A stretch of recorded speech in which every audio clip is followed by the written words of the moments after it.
po ni VP. Another accusation. Okay? Yung accusation ni Trillanes. Punta tayo ngayon dyan. Etong bida-bidang si Ang sabi Trillanes. po ni VP Sara, for nearly a decade, talaga naman pong eto na daw yung ipinapalabas po ninyong storya. Mula 2016 hanggang 2026, nothing in his narrative has changed. Ang pinagbago lamang daw po ay yung makinarya dahil kumbaga binaback up na daw po kayo ng sitting president. Ano po ang komento nyo dito, sir? Alam niyo yung kanyang denial is neither here nor there, ano? Kasi general denial yan at wala yang value compared dun sa mga overwhelming evidence na naipakita.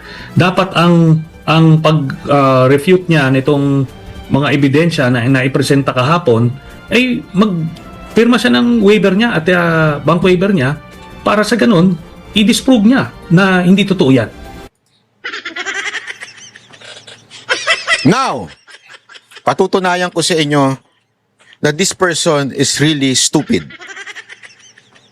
You know why?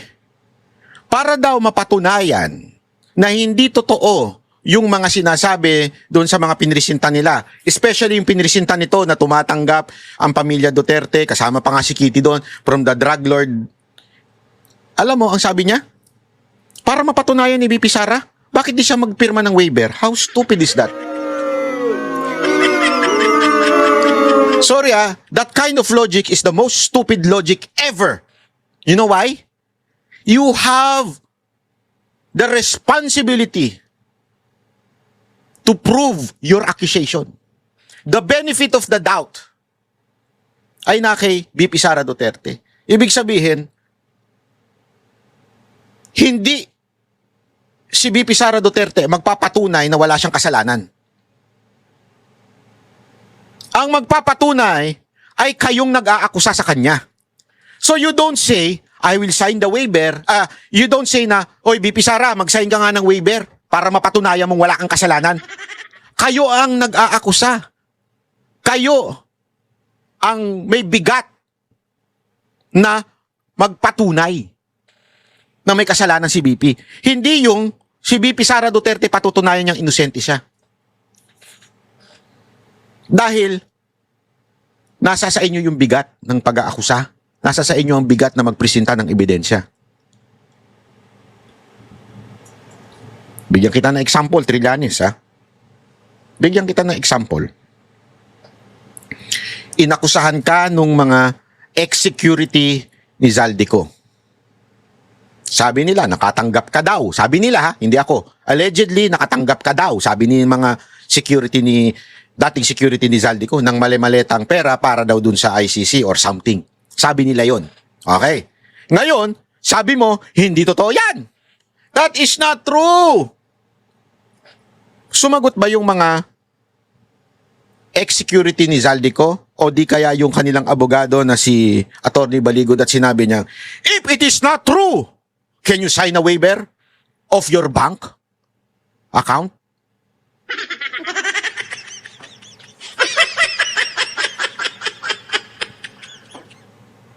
Hindi. You know why? The burden of proof is nasa iyo. Itong sa pag-aakusa kay VP Sara Duterte. Ngayon, yung nag-aakusa naman sa iyo, na binigyan ka daw nila, di umano, allegedly, nasa kanila naman yung burden of proof para patunayan na binigyan kanila. Binigyan kanila. Tama. You understand? Kaya nga, stupid itong suggestion mo. Bakit? Hindi si VP Sara Duterte ang may burden of proof. Ano ibig sabihin ng burden of proof? Yung responsibilidad na magpatunay. Wala doon sa inaakusahan.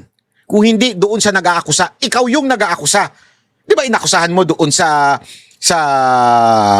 Committee on Justice at sinabi mo, oy, tumatanggap ito, pinangalanan mo pa nga, pati nga si Kitty nandun.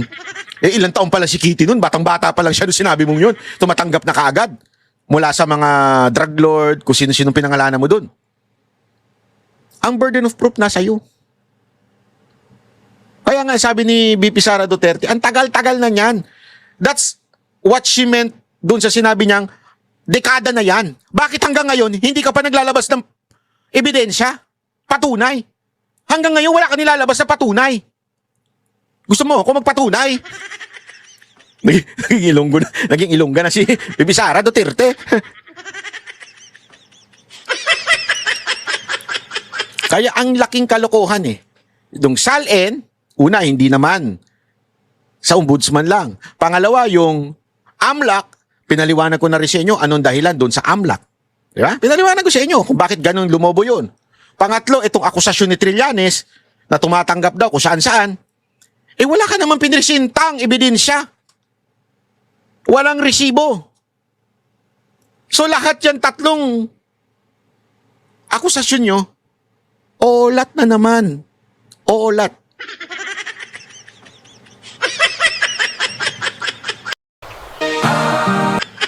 Hindi totoo, oolat lahat yan. Oolat na nga kayo kay Madriaga. Oolat pa itong tatlong pinresenta ninyong kuno.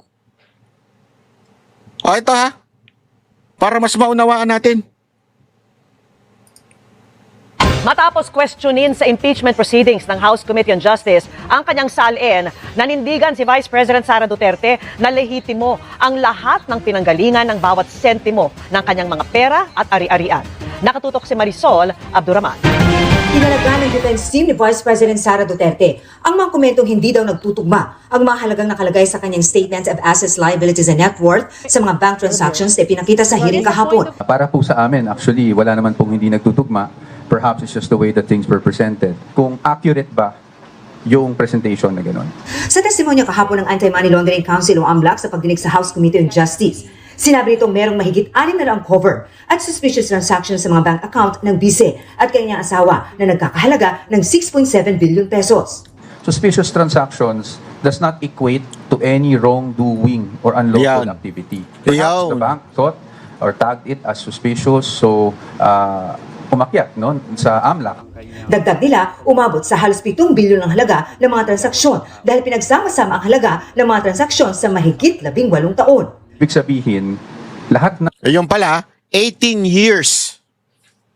18 years of total transaction of BP Sara Duterte and her husband. Yung tinatawag na 6 billion. Imagine niyo yun, 18 years in public service and yung person na kaasawa niya ay isang abogado, may law firm. Transaction, again, ulitin natin ha, not total amount of money in the bank. It's transaction. ng withdrawals mo, lahat ng deposits mo pagdating sa inflow and outflow, pinagsama-sama. Kasi aggregate yung ginagawang number. So lahat ng inflows dyan, lahat ng outflows dyan, ina-add up lang. Kaya may tendency talaga na maging bloated, no, yung figures. It's not determinative or conclusive as to magkano ba talaga yung nasa loob ng account. Sa isa namang pahayag, pinuna ni Duterte ang mga opisyal ng AMLAC dahil hindi nito nilinaw na walang findings ng mga paglabag sa batas ang kanyang mga transaksyon at hindi totoo may bilyon. Kaya nga eto nga suspicious, dahil nga sa pinaliwanag ko sa inyo, bakit suspicious, but it doesn't mean it's a crime. So therefore, if it is not a crime, it's just suspicious in a way because there is a standard in depositing the money and withdrawing the money. Kasi remember, sa bangko ngayon matindi. Whether you withdraw a lot of money, deposit a lot of money, it's going to be suspicious. But it doesn't mean you are doing a crime. Pero hindi pinaliwanag ng AMLAC yun. Bakit? Kasi nga, di umano, allegedly, yung AMLAC daw ay pinalitan daw days before this Committee on Justice nangyari. Sa kanyang mga bank account. Sabi niya, lahat daw ng kanyang ari-arian at pera ay idineklara niya sa kanyang SALN. Ang bawat sentimo raw ay lehitimo at may kaukulang dokumento. Tinukoy din ng BISE ang inilabas na Notice of Disallowance ng Commission on Audit o COA sa confidential funds ng BISE. Tila itinaon daw ang paglalabas ng report at naaayon sa mga nararanasang political attack. Sa testimonya naman ni dating Senador Antonio Trillanes IV na tumanggap umano ang BISE at kanyang pamilya ng pera mula sa isang umunong drug lord, sinabi ng BISE na halos isang dekada na raw gumagawa ng kwento si Trillanes. Hinggil sa diwan ng bilyones sa kanyang bank accounts. Wala raw nagbago sa kanyang mga kwento, pero ngayon, ibang makinarya na raw ang nasa likod niya. Ito raw si Pangulong Bongbong Marcos na dapat nagpapadrug test at ang mga tinawag ng BISE na mga low bender ng mga kongresista na tumanggap ng mga maleta at paulit-ulit na binabaliwala ang constitutional limit. Kung gaano raw katindi ang paninira sa kanya, ganun din daw katindi ang katahimikan. At takot ng administrasyon na managot sa bilyong-bilyong pisong ninakaw umunong nilagay sa maleta at inilabas sa bansa. Muling iginiit ng defense team ni Vice ang kanilang naunang posisyon na sa tamang forum lang haharap at sasagot ang Vice at ang kanyang mga abogado. Naman ang kanyang abogado ang sinabi sa komite kahapon na hindi umuno nagdeklara ng cash on hands and in bank ang Vice ng ilang taon sa kanyang SALN. Gate nila, dineklara niya ito. She disclosed because it was all lumped under yung others. No? Kasi sa personal items, kung makita nyo dun sa SALN, nakasulat dun vehicles, others, ganyan. So yung cash in bank, kasama siya dun sa others. I just wanted to clarify kasi baka sabihin parang sinasabi naming mali o sinungaling yung mga House members yesterday. Hindi naman po, kasi ang sinasabi naman nila is walang line item ng cash in bank. Muling iginiit ng defense Gets din nyo? Kaya pala wala ang laman. Kasi nandun yung sa others. Kung walang transaction, walang deposit, walang doon sa SALN na yun, wala na dagdag. Nandun na kasi sa others yung vehicle and others. team ni Vice ang kanilang naunang posisyon na sa tamang forum lang haharap at sasagot Yun. ang Vice at ang kanyang mga Yun. abogado. Ayun! Inaasahan na raw ng defense team ni Duterte ang mga presenta sa impeachment hearing kahapon, pero sasagot lamang sila sa tamang forum. a Ayun. clear presentation of supposed evidence before a committee that is not authorized to conduct trial does not really amount to proof. It's because every evidence, whether it's something that you present in an ordinary case or in this case in an impeachment proceeding, must still survive scrutiny. It happens only in a proper trial before a tribunal or a body that has jurisdiction to conduct trial. Hinihinga naman ng reaksyon ang Pangulo at mga tanggapang nabanggit ni Duterte. Marisol Abduraman, Nakatuto, 24 Oras. Kumpiyansa ang ilan sa House Justice Committee na sapat o higit pa ang mga ebidensya para masabing may probable cause o may batayan. Alam mo, bakit di nyo nalang ipasa sa plenary na mapagbotohan na? Kasi may isa pa. May isa pang ganyan. Alatang sinasalsal sobre.